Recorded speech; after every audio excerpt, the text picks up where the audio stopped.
पच्चीस सप्टेम्बर થી રાજ્યમાં ભારે વરસાદના વધુ એક રાઉન્ડની આગાહી। નવસારી, વલસાડ, દમણ, દાદરા નગર અને હવેલીમાં ખાબકી શકે છે ભારે વરસાદ।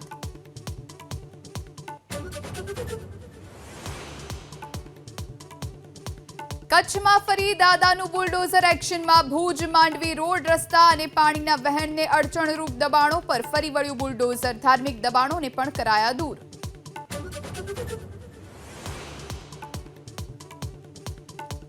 નકલી નોટ છાપવાના મિની કારખાનાનો સુરતના સરથાણામાં પર્દાફાશ। 1 લાખથી વધુની નકલી નોટ જપ્ત। 3 આરોપીની એસઓજીએ કરી ધરપકડ।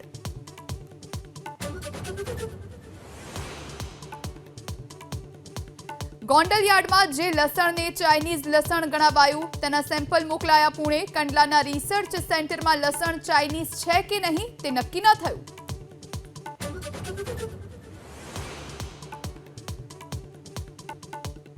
અમેરિકાના રાષ્ટ્રપતિ બાઇડન સાથે પીએમ મોદીની મુલાકાત। ક્વાડ સંમેલનથી પીએમ મોદીએ આપ્યો શાંતિનો સંદેશ। તો આજે ન્યૂયોર્કમાં ભારતીય સમુદાયને કરશે સંબોધિત।